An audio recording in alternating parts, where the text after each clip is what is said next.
ካልተረም ነው የሚለው ለመያዝ ሁለተኛ ነገሥት ምዕራፍ 7 ቁጥር ሁለተኛ ሳሙኤል ምዕራፍ 7 ቁጥር 12 ላይ ከሆድ ወይም ደግሞ ከሆድ የሚወጣውን ዘርን አስነሳለዋል። አስነሺ ማን አለ? አውጪው ማን አለ? አንድ አምላክ አለ። የሚወጣው ደግሞ ምን አለ? ዘር አለ። ያንን ዘር ደግሞ እኔ ምን ሆነዋለሁ አለ? አባት ሆነዋለሁ አለ። እርሱ ደግሞ ልጅ ይሆነኛል አለ። እዚህ ጋር አባትና ልጅ የተባሉት ኦንቶሎጂካል አይደሉም፣ ፍጡርና ፈጣሪ ናቸው። አባትና ልጅ የተባሉት አንተ ልጅህን እኔ ዛሬ ወለድኩ አለ አይደል? ወለድኩ ማለት ምን ማለት ነው? ትርጉሙ ንገረኝ እስቲ። ወለድኩ ማለት ያው ወለድኩ ማለት I'm the source ነው። እኔ ቶሎጂካሊ ነው አንደርስታንድ አድርግኝና መዝሙረ ዳዊት which we understand ማለት ነው። ኦኬ መዝሙረ ዳዊት ምዕራፍ 90 ቁጥር 2 ላይ ተራሮች ሳይወለዱ ይላል። ምን ማለት ነው? ቴዎሎጂካሊ ለምን እሱን መልሰዋለሁ? ተራራ እኮ ነው ሳይወለዱ ይላል። አይ ተራራ ግን ምድራዊ ነገር አይደል? አይ ምንም ይሁን ግን ሳይወለዱ ይላል እኮ። ማንም ይወልዳቸው ምድር አይቶ ነው ማለት አይወለዱ ይላል። አዎ ይህ መወለድ የሚለው ጌኔካ የሚለው የግሪከኛው ቃል መፈጠርን ለማመልከት ይመጣል። ስለዚህ አይ የተወለደ እንጂ ያልተፈጠረ ምንለው እኮ ለዛ ነው እኮ። መወለድ ማለትና መፈጠር ምንድነው ልዩነቱ? ስለስንል ፈጣሪ ጾታ የለውም። ለምን ይወልዳል? መወለድ የሚለው ለፈጣሪ የሚሰራው መመስራቱን ሊያማመልከት ነው። አብ በራሱ ሕይወት እንዳለው ለወልድም በራሱ ሕይወት እንድኖረው ሰጥቷልና አለ። አብ ከዛ ደግሞ ወልድ ደግሞ የዘላለም ሕይወት ነኝ ይላል አይደል? ማለት የዘላለም ሕይወት ደግሞ እንደተሰጠውም ይናገራል። እሱ አይደለም ነጥቡ። ግን ወደ ነጥባችን ስንመጣ ወለደው የሚለው ቃል ፈጠረው በሚል ነው የሚመጣው በባይብል ኬጅ። አይ እንደዛ ከሆነ ፈጠርኩ ይል ነበር ለምን ወለድኩ ይላል ማለት።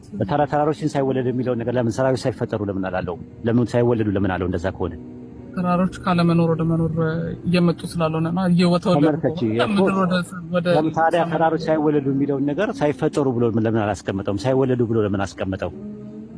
ምክንያቱም ተራሮች አሁን ቃላቶችን እየሰነጠቅናቸው ስለሆነ ነው። ትርጉም አላቸው ነው የምልሽ እኮ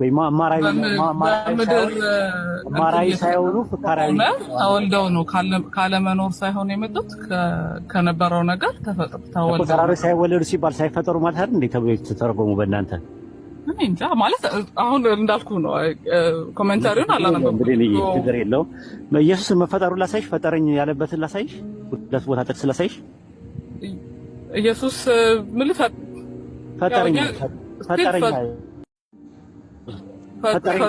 የለበሰውን ስጋ ብለን ስለምናምን ፈጠረኝ ቢል ብዙ ላስደንቀኝ ይችላል ብዬ ነው የማስበው። እውነት ለመናገር እንዴት ሰማይና ምድር የፈጠረው አምላክ ፈጠረኝ ካለስ? እኮ ታዲያ ማለት ያው የኢየሱስ ክርስቶስ ስጋ የተፈጠረ አይደል እንዴ ማለት። ስለዚህ ኢየሱስ ፍጡር ነው አይደለም እንዴ? ፈጠረኝ ካለ ፍጡር አይደለም? አሁንም የቃላት እንትን ስጋውን ፈጥሮ ተዋህዶ ነው የምንለው። ራሱ የፈጠረው ስጋ ነው። ፈጣሪ ካለ ኢየሱስ ፈጣሪ አብ ምንም ወልድ እንደሚፈጥር ነው አይደለም? ምን ኢየሱስ አብን ፈጣሪ ያለበት ጥቅስ ብሰጥሽስ?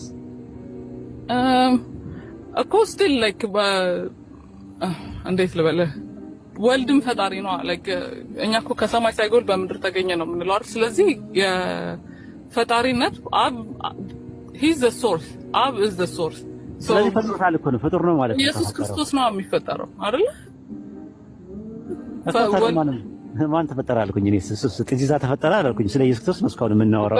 በኢየሱስ ክርስቶስ ነው የሚፈጠረው ማለት የኢየሱስ ክርስቶስ ጋር ኢየሱስ ክርስቶስ ነው የሚፈጠረው ነው የምልህ። እንዴ ኢየሱስ ክርስቶስና ስጋው ይለያያል እንዴ? ኢየሱስ ክርስቶስ ስጋው እኮ የድንግል ማርያም ማህፀን ውስጥ ኬሚካል ሪአክሽንና ሜካኒካል ፈንክሽን አድርጎ ነው ሜካኒካል ፈንክሽንና ኬሚካል ሪአክሽን አድርጎ ፕሮሰስ አድርጎ ተጸንሶ የተወለደው ነገር ፍጡር ነው አይደል እንዴ?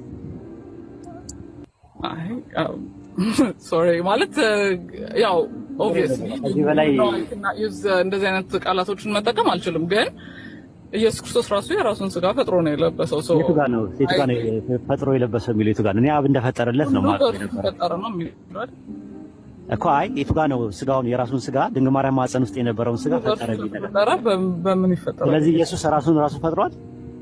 ቴክኒክሊ ያ ራሱን ፈጥሯል። ኢየሱስ ራሱን ፈጥሯል። ያ ፕሪ ኢንካርኔት ኢየሱስ ክርስቶስ አፍተር ኢንካርኔት የሆነው ኢየሱስ ክርስቶስ ታዲያ ማን ፈጥሯል? እኮ ፈጣሪና ፍጡር አሉ ማለት ኢየሱስ። አንደኛው ኢየሱስ ሌላ ፕሪ ኢንካርኔት የነበረው ኢየሱስ ፖስት ኢንካርኔት የነበረውን ፈጠረው አይደል? ቴክኒክሊ ያ ወይኔ ወልድ ነው ታዲያ ምን ሌላ ምን ይመችሽ። እሺ ችግር የለውም። በጣም ሀሳብሽን እናከብራለን። ሌላ ጊዜ እንገናኛለን። እኔም ልውጣ። በጣም ተመችቶኛል። አንደኛ ቴዎሎጂካል ተርም ነው የምትጠቀሚው። ሌላ ጊዜ ስትመጪ በደንብ ትሪኒቲ ኮንሴፕትን ይዘሽ አጥንተሽ ምናምን ነገር መተሽ እንደምናወራ ተስፋ አለኝ። ሀሳቤን ስላከበርሽ፣ ሀሳብሽን ስላከበርኩኝ፣ ጥሩ ጊዜ ስለነበረን ምንም አይነት የቃላት ፐርሰናል የሆኑ አታኮች ሳይኖሩ ሀሳብ ስለተቀየረን በጣም አመሰግናለሁ። እሺ በትሪኒቲ ብታምኝም ኢየሱስ ጌታ ነው ብትለሽ ብትኝም ኢየሱስ አዳኝ ነው ብለሽ ብትኝም እዚህ ቤት የወንጌል እጥረት በጣም አለ። ችግር አለ።